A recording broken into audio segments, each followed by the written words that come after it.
अच्छा बच्चे, starting with the name of Allah Almighty, in today's lecture we are going to start the numerical discussion of your chapter, that is accounting for receivable. In this video we will discuss about the numerical part of this chapter. ठीक हो गया, हमने numericals के बारे में पढ़ना है. Starting from your very first numerical on page number 374. यहाँ पे हम एक कंपनी के बारे में पढ़ रहे हैं. पहले हम ज़रा न्यूमेरिकल को पढ़ लेते हैं. चीज़ें जिसने बच्चे ने चैप्टर की वीडियोस को सही तरीके से देखा है उसके लिए समझना बड़ा आसान हो जाएगा. Battery company allows customer to use 2 credit card. Battery company क्या कहती है, कस्टमर को कहते हैं कि सर आप 2 क्रेडिट कार्ड यूज़ कर सकते हैं. ठीक है. इन चार्जिंग परचेज़ को चार्ज करने के लिए विद द ओमनी कार्ड, एक बैंक है ओमनी वालों का, वो battery card receives an immediate credit to its account. Omni card कहता है कि सर आप जब भी हमारा क्रेडिट कार्ड इस्तेमाल करवाएंगे कस्टमर से, आपके पैसे इमीडिएटली आपको मिल जाएंगे. When its deposit sales receipt, Omni card assesses 4% service charges, जिसका हम सर्विस चार्जेस आपसे 4% चार्ज करेंगे. The second credit card that battery accept is the Continental bank card. Continental bank card कोई है, उसका जो क्रेडिट कार्ड है वो कहता है बैटरी सेंड्स इट्स एक्यूमुलेटेड मतलब इकट्ठी करना receipts to continental bank on weekly basis. यानी यहाँ पे वही वाला कॉन्सेप्ट आ रहा है, एक हफ्ते के बाद हम उन्हें रसीदें भेजेंगे और हमारी पेमेंट रिसीव होगी. ठीक है. And is paid by Continental about a week later. तकरीबन एक हफ्ते के बाद जब हम उन्हें उनकी रसीदें भेजते हैं वो तकरीबन उसके एक हफ्ते बाद हमारी पेमेंट हमारे अकाउंट में डिपॉजिट कर देते हैं. Continental access 2.5% charges on sales for using its card. अब यहाँ पे मैंने पहले बार जो पिछली वीडियोज़ में मैंने आपको बताई है कि जो बैंक आपको इमीडिएटली पेमेंट लेता है उसके सर्विस चार्जेस भी ज़्यादा होते हैं, लेकिन जो बैंक आपसे को थोड़ा टाइम लेके पेमेंट करता है वो अपने सर्विस चार्जेस को क्या कर देता है, कम कर देता है. ठीक है. पर prepare general entries to record the following selected credit card transaction of battery company. अब उन्होंने यहाँ पे कुछ ट्रांजैक्शंस हुई हैं, हमने इनकी एंट्री पास करके दिखानी है. पहली बात यहाँ पे सोल्ड मर्चेंडाइज ऑफ 9200. हमने 9200 की मर्चेंडाइज को सेल किया है, जिसकी जो है डेट हैड 6800 कॉस्ट, जिसकी कॉस्ट 6800 थी. And accepted customers Omni card हमने एक्सेप्ट किया है. Omni receipts are immediately deposited in the battery's bank account. Battery के बैंक अकाउंट में ओमनी ने पैसे फौरी तौर पे डिपॉजिट करा दिए. अब हमने यहाँ पे एंट्री क्या पास करनी है, हमने यहाँ पे एंट्री पास करनी है कैश डेबिट. मैंने क्यों कैश का कॉन्सेप्ट ला रहा हूँ, क्योंकि इमीडिएटली आपको पेमेंट मिलेगी. ठीक हो गया. सेल्स कितने की हैं, 9200 की हमने सेल्स की हैं. ठीक हो गया. कैश हमें कितना रिसीव करता है अभी हम पहले बता लेते हैं. कितने परसेंट बैंक ने ले लेगा, 4%. तो हम यहाँ पे 9200 का 4% निकालते हैं कि 9200 का 4% बैंक कितने पैसे चार्ज करेगा. तो नियर अबाउट जो आपके पास एक्टिविटी बनेगी वो $368 की आपके पास क्या बनेगा, क्रेडिट कार्ड के एक्सपेंस बन जाएंगे. यानी क्रेडिट कार्ड कंपनी आपको 9200 सेल पे अपनी जो सर्विस चार्जेस फीस चार्ज करेगी वो $368. यहाँ पे हम लिखते हैं क्रेडिट कार्ड एक्सपेंस $368 का. ठीक है. जब 9200 में से $368 आप माइनस करेंगे तो कैश आपको जो इमीडिएटली कैश रिसीव होगा वो $8832 होगा. तो that is basically the activity that you are going to perform for Omni credit card. ठीक हो गया. इसके बाद दूसरी एक्टिविटी देखें उन्होंने क्या कही है. उन्होंने कहा है कि सोल्ड मर्चेंडाइज ऑफ. इसकी एक और बात याद रखिएगा, हमेशा याद रखनी है आपने अपनी पूरी बुक के अंदर कि जहाँ पे कॉस्ट दी हो तो वहाँ पे हमने एक सेकंड एंट्री पास करके लाजमी दिखानी है. जहाँ पर आपको कॉस्ट दी हो आपकी एक्टिविटी की, अब जैसे यहाँ पे 6800 की कॉस्ट दी हुई है, आपने क्या करना है, इसकी एक एक्टिविटी एडिशनल एंट्री पास करनी है जिसमें cost of good debit and merchandise inventory credit. में इस पे ज़्यादा बात नहीं करूँगा क्योंकि ये बात आपको फाइनेंशियल अकाउंटिंग 1 में समझा दी गई होगी. ठीक हो गया. प्रीपिचुअल और पीरियोडिक का कॉन्सेप्ट आपको आता होगा. प्रीपिचुअल के अंदर जब भी हम अपनी एंट्री पास करते हैं साथ साथ हम एक एंट्री साथ साथ पास करते हैं. ठीक हो गया. इसके बाद है सोल्ड 5400 की हमने चीज़ सेल की है, 3500 उसकी कॉस्ट है. And accepted a customers continental bank card. और इस बार जो हमने कार्ड एक्सेप्ट किया है वो कॉन्टिनेंटल बैंक का है. ठीक है. ट्रांसफ़र 5400 ऑफ क्रेडिट कार्ड रसीद to Continental requesting a payment.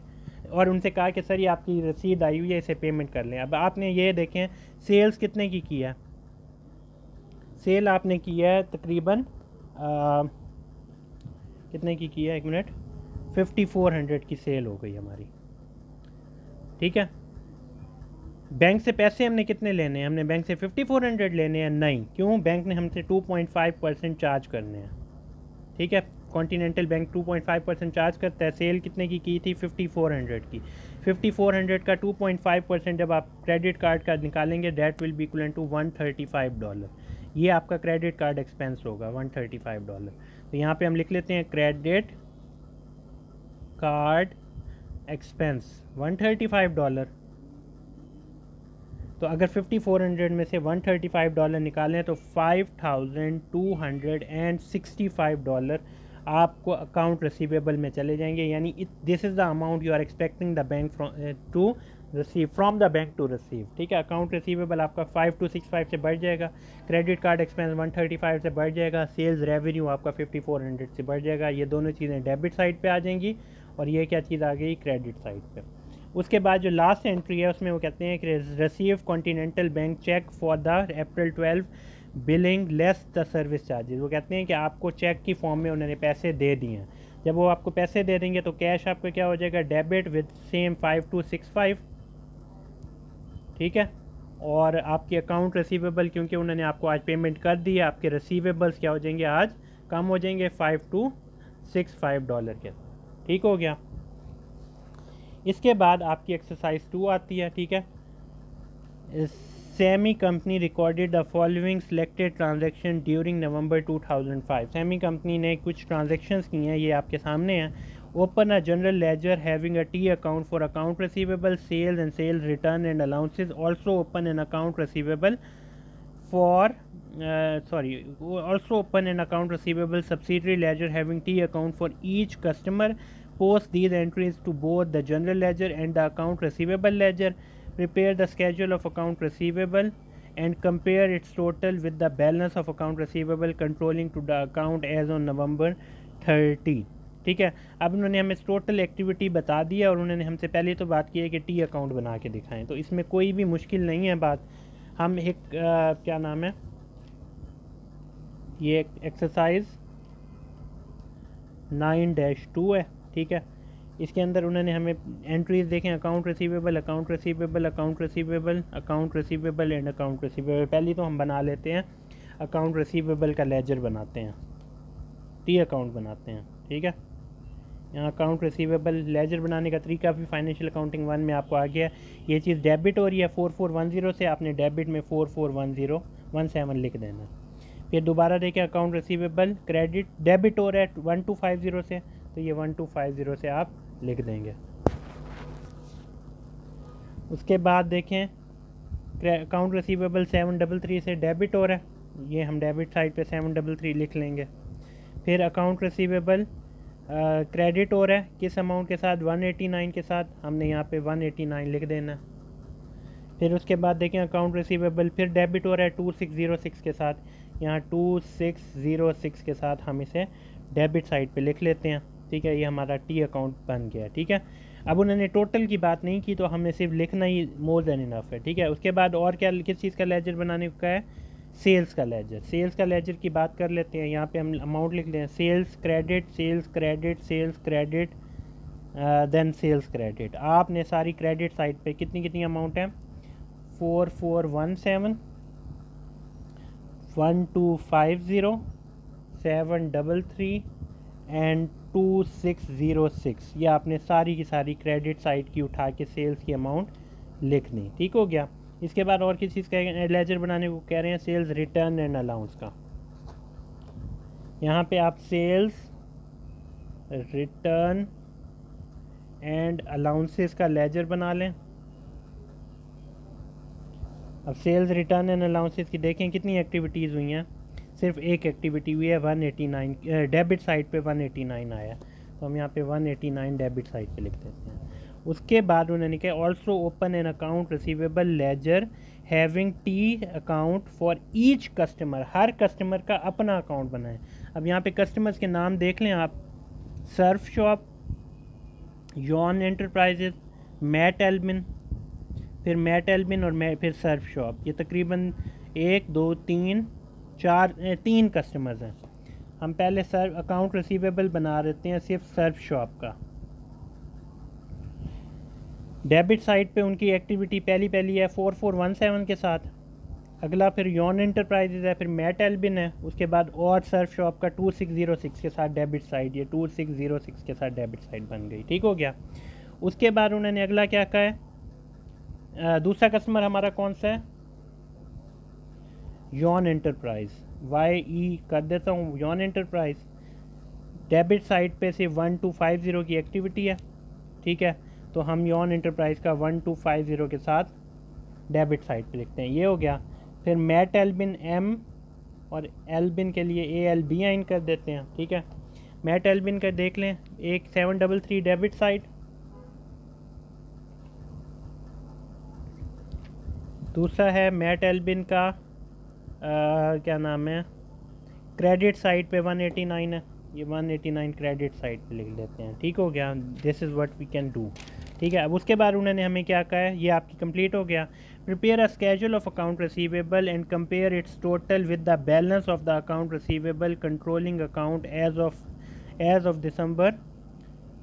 Of November 30। उन्होंने कहा कि टोटल अकाउंट रिसीवेबल आप बता दें कि जो आपको हर बंदे से रिसीव करने हैं। ठीक है, अब यहाँ पे सिंपल देखें, इस अकाउंट रिसीवेबल इनके साथ है, अकाउंट रिसीवेबल यॉन एंटरप्राइज के साथ है, और अकाउंट रिसीवेबल आपका मैट एल्बिन के साथ है। ठीक हो गया। इसका टोटल निकाल लें, इसका टोटल आपके पास 7023 आएगा।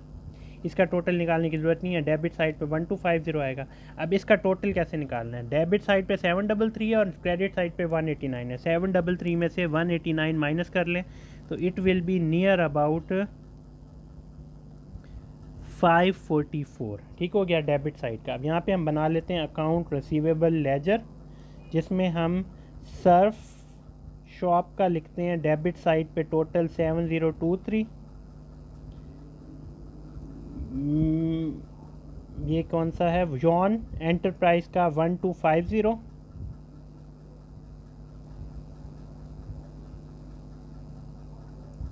एंड मैट एल्बिन का कितना है 544। ठीक हो गया। बस ये आपकी एक्टिविटी कंप्लीट हो गई है, बस ये आपका न्यूमेरिकल कंप्लीट हो गया। ठीक हो गया। इसके बाद हमारा अगला न्यूमेरिकल है एक्सरसाइज 9-3 के नाम से। ठीक है, 9-3 में देखें वो क्या कहते हैं, at the year and December 31st Elvera company estimates its bad debt as 0.5% of its annual credit sales of 8,75,000। हमारी पूरे साल की जो सेल्स हैं वो 8,75,000 की हैं, उसका जो 0.5% क्या है, bad debt is expected। Elvera records its bad debt expense for that estimates on the following February 1, Elvera decides that 420 account of P Cobble is uncollectible। यानी हमें अंदाज़ा लगा रहे हैं, डिसाइड कर लेते हैं कि 420 क्या है, वो हमें नहीं मिलने वाला, अनकलेक्टेबल है। And writes off as a bad debt, और हम यहाँ पे क्या कह रहे हैं, हम उसे राइट ऑफ कर रहे हैं, उसकी अमाउंट को हमें लग रहा है कि ये पैसे हमारे वापस नहीं आने वाले। ठीक हो गया। उसके बाद ऑन जून 55 कॉबिल अनएक्सपेक्टेडली, अचानक से कॉबिल की कॉल आती है, unexpectedly page the account receivable previously return. अगर जिस बच्चों को चैप्टर याद है उसे ये बात मैंने बताई, जब भी अनएक्सपेक्टेडली हमें कोई कॉल आ जाए, हमें पैसे मिल जाएँ, तो हम पहले जो एक्टिविटी जिसमें हमने राइट ऑफ करते हैं उसे हम क्या करते हैं, रिवर्स एंट्री पास करते हैं। ठीक हो गया। Prepare the general entry for Elvira to record these transactions and events of December 31, February 1 and June 5। वो कहते हैं कि सारे इवेंट्स को आपने एंट्री पास करनी है। तो पहले बात है December 31 को एस्टिमेशन कर रहे थे 0.5%, तो हम यहाँ पे क्या करते हैं 8,75,000 जो कि हमारे पास क्या थी, हमारी क्रेडिट सेल थी, उसका 0.5% हमें क्या लगता है कि क्रेडिट ये अनएक्सपेक्टेड है, यानी ये हमें लग रहा है कि हमारे पास इस अमाउंट की वैल्यू नहीं आने वाली, जो कि हमारे पास $4,375 बनेगी। ठीक है, हमें टोटल अमाउंट कैलकुलेट हो गई। अब हमने करना क्या है, हमने इसकी एंट्री पास करनी है। एंट्री पास करने के लिए हमने करेंगे क्या, अभी क्योंकि हमें ये पता चल रहा है कि ये एक्सपेक्टेड यही है कि ये अमाउंट हम रिसीव नहीं कर सकेंगे, हम यहाँ पे बैड डेट एक्सपेंस बढ़ा देते हैं। ये हम December 31 को कर रहे हैं, 31 दिसंबर को बैड डेट एक्सपेंस बढ़ा देते हैं $4375 के साथ, और जो हमारा अलाउंसेस फॉर डाउटफुल डेट है वो भी 4375 से बढ़ा देते हैं। ये हमने एंट्री पास करी, एक्सपेंसेस बढ़ गए और अलाउंसेस भी हमने बढ़ा दिए। ठीक हो गया।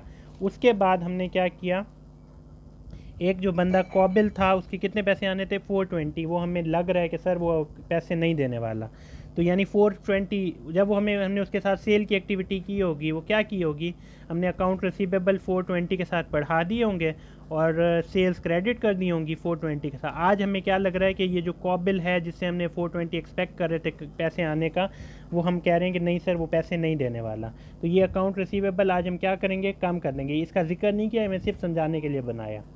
तो हम यहाँ पे क्या करते हैं कि अपने अलाउंसेस के पैसे क्या कर देते हैं, कम कर दें। अलाउंसेस फॉर डाउटफुल डेट ये हमने कम कर दिए, ये डेबिट साइड पे आ गया 420 के साथ, और अकाउंट रिसीवेबल क्या हो गया, क्रेडिट हो गया 420 के साथ। ये हमने एंट्री पास की है February 1 की। ठीक है। उसके बाद जून की 5 को क्या हुआ, जून 5 को that person unexpectedly called you and that person said कि सर मैं आपकी पेमेंट आपको देना चाह रहा हूँ। अब आपने करना क्या है, आपने उसी बंदे से पेमेंट लेनी है। अब आपने क्या करना है, पहले ये जो आपने राइट ऑफ की एक्टिविटी की है इसकी रिवर्स एंट्री पास करनी है, दोबारा से अपने अकाउंट रिसीवेबल बढ़ा लेने हैं 420 के, और अलाउंसेस फॉर डाउटफुल डेट के नाम से जो आपने अपने पैसे रखे हुए थे रिजर्व्स, उन्हें दोबारा से 420 से बढ़ा देना है। और जब वो वाकई आपको पैसे दे देगा तो आप क्या करेंगे, कैश आपका डेबिट हो जाएगा। दो एंट्रीज पास होंगी जून 5 को, एक रिवर्स एंट्री February 1 की और एक जून 5 की अपनी कैश रिसीविंग की एक्टिविटी। 420 का आपको कैश मिल गया और अलाउंसेस फॉर डाउटफुल डेट आपका क्या हो गया, बढ़ गया 420 के साथ। This is how you are going to deal with this particular numerical. ठीक है। इसके बाद हमारे जो नेक्स्ट न्यूमेरिकल है डेट इज़ न्यूमेरिकल 9-4, जो कि हम नेक्स्ट वीडियो में इंशाल्लाह डिस्कस करेंगे। टिल देन अल्लाह हाफिज़।